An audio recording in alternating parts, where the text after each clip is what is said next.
Bom pessoal, uma dica aí a todos ligados no meu canal aí. Essa dica de hoje eu vou passar alguns testes básicos para se fazer numa placa de desktop. O que a gente tem que medir? Digamos essa placa que ela não liga nada. Quais são os primeiros passos que nós temos que ter para poder medir, para saber o porquê que ela não está ligando? Essa placa ela é muito fácil de medir porque ela já tem na serigrafia da placa as tensões de standby. Se vocês forem ver aqui perto, aqui, ó, vocês vão ver que aqui tem 3 VSB Way, que era 3 volts de standby para acordar a placa. Logo aqui nós temos ATX 5 volts standby. Tá meio ruim de focar, mas só que na serigrafia da placa aqui dá pra gente dar uma olhadinha aí. O que nós vamos fazer? Vamos aterrar. Podemos aterrar a ponta preta aqui mesmo na carcaça do USB. Só vamos garantir que essa carcaça do USB tá aterrada mesmo. A gente vai ver um ponto de terra na placa aqui, que a gente sabe que é terra. E a gente vai medir continuidade para ver se a carcaça do USB está aterrado realmente. Aqui é um ponto de terra onde tem um parafuso. E aqui do jumper também, do Clear CMOS, também tem um ponto de terra.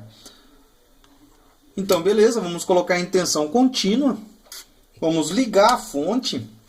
Primeira coisa que nós temos que fazer é medir o fio roxo. Esse fio roxo aqui é o fio dos 5 volts standby. Vamos medir, podemos ver que ele tem 5 volts. E agora nós vamos medir o fio do Power S-On, ou do Switch On, né? Que é o de 3 volts, que é o fio verde ali. Aqui não conseguimos olhar direito aqui. Podemos ver ali o fio verde. Bom, estou medindo, vamos dar uma olhada lá no multímetro. Podemos ver que nós temos lá 3 volts.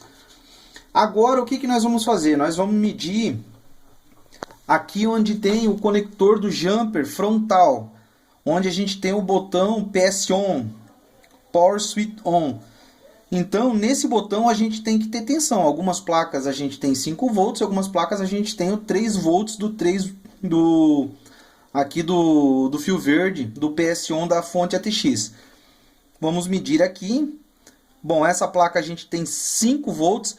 Se a gente tem 5 volts aqui no PS On, é bem provável que a alimentação do Super I/O, a alimentação de outros CIs aqui, que precisam de 3 volts, é alimentada por um outro regulador de tensão linear. Como aqui nós temos um ponto de medição do 3 volts VSB aqui, 3 volts standby, nós vamos medir aqui os 3 volts e os 5 volts. Podemos ver que 5 volts nós temos lá. E 3 volts nós não temos o 3 volts.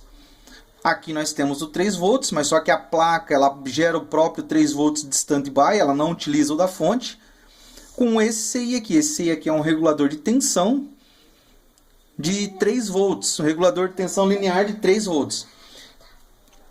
Então, nós vamos fazer o seguinte, só para ver se essa placa é para ligar mesmo. Eu vou pegar um fio qualquer aqui, e eu vou jampear o 3 volts da fonte.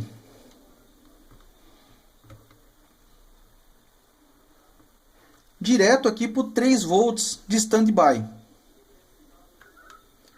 Podemos ver que girou lá a ventoinha, então é isso mesmo. Vamos olhar agora no esquema para ver o que é esse cara aqui, por que ele não está funcionando. Esses reguladores de tensão, o pino de ajuste dele geralmente tem algum circuito resistivo, divisor de tensão, alguma coisa assim, para a gente poder ter a tensão de saída. Eu vou desligar aqui e vamos para o esquema medir. Bom pessoal, tá aqui então aquele CI U24, é o CI UP7704U8, é um CI regulador de tensão linear, ele é um LDO.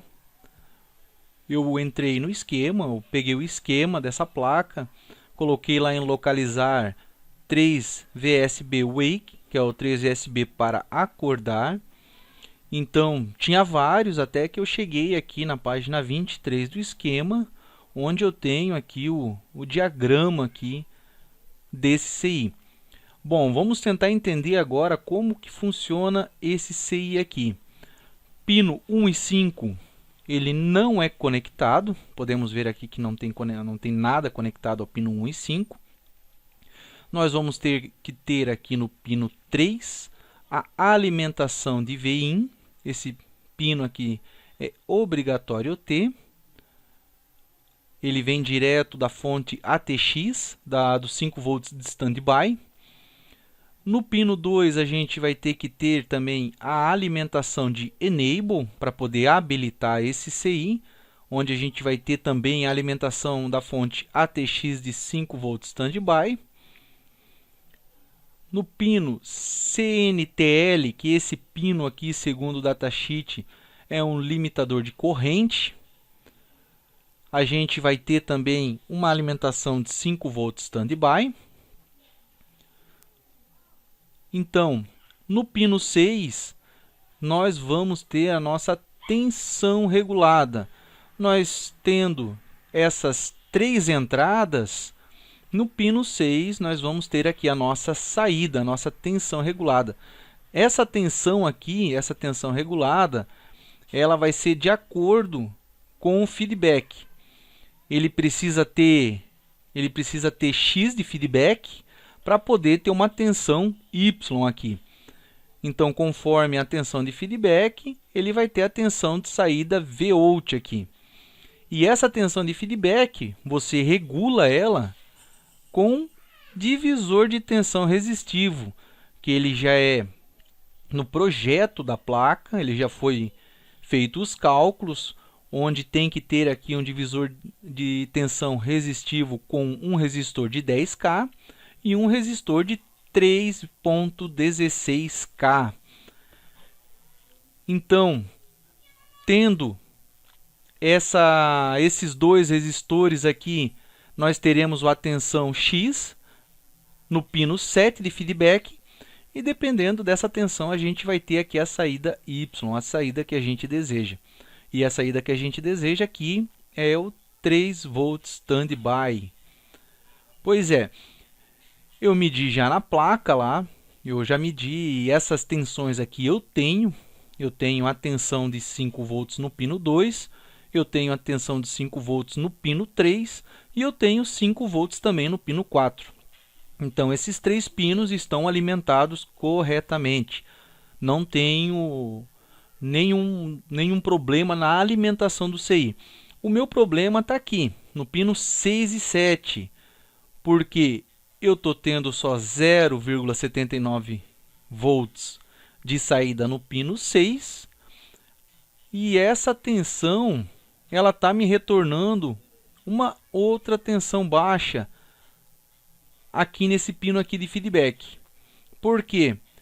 Esse resistor aqui, que faz parte do divisor de tensão resistivo, que é para ter 10K, eu tenho apenas 16 ohms. Eu não tenho 10K aqui. Então, eu vou procurar um resistor de 10K, vou fazer essa substituição, vou substituir esse resistor aqui por um resistor de 10K e farei uns testes. Se não der certo, eu irei substituir o CI. Mas, a princípio, pelo datasheet e pelo que eu encontrei na placa, o defeito está aqui, nesse resistor aqui. Pode ser que não esteja, ele é um defeito encontrado. Aqui no esquema diz que é para ter 10K, mas lá eu tenho 16 ohms só. Parece que o resistor está quase em curto. Então, substituirei esse resistor. Como ele deu problema, pode ser também que venha acarretado aqui algum problema também no CI, pode ser que eu tenha que substituir ele também. Mas, primeiramente, vamos substituir o resistor. Eu vou ir lá, substituir já esse resistor e logo logo postarei o resultado para vocês estarem vendo. Pessoal, bom, tá aí arrumada a placa funcionando, ligando corretamente. Coloquei minha debug card ali para dar uma olhada. Foi trocado o resistor daquele CI, que é um regulador de tensão linear.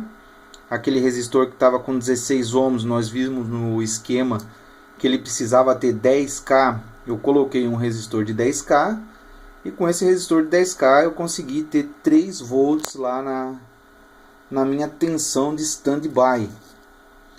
Mas mesmo assim, tendo 3 volts em standby, a placa continuou a não ligar. Então o que eu fiz? Peguei o esquema dela e fui verificar um pino de alimentação do Super I/O do 3 volts standby. Aqui infelizmente não vamos conseguir ver aqui, mas é o pino 99, que é o pino de alimentação do Super I/O. E eu vi que esse Super I/O ele não estava recebendo 3 volts, ele estava recebendo apenas 2.1 volts. Alguma fuga na placa ou algum componente mal soldado aí. Para não me estender muito no conserto, eu vou fazendo a ressolda desse Super I/O, vou fazer outros reparos aí para tentar sanar esse defeito aí dessa baixa tensão no Super I/O. Eu apenas fiz um jumper ali, pegando 3 volts standby direto no pino 99 do Super I/O. Para a placa ligar. Tá aí, a placa ligou, deu vídeo, show de bola.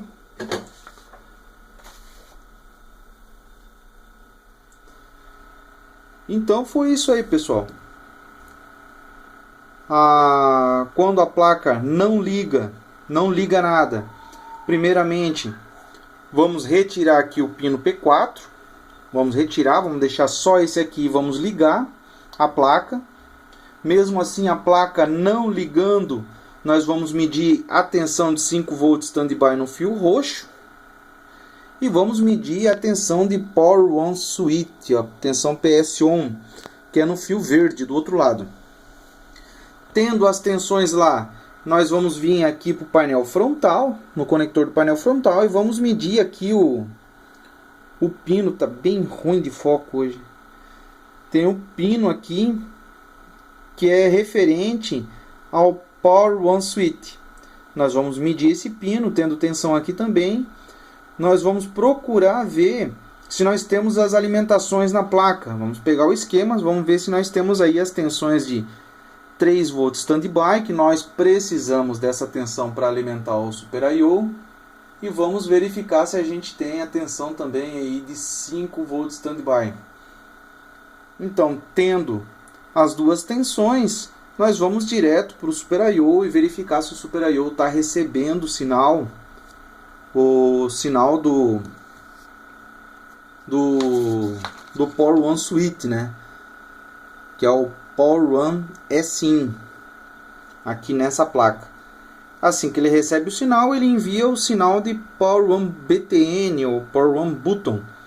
Mesma coisa do nosso notebook lá.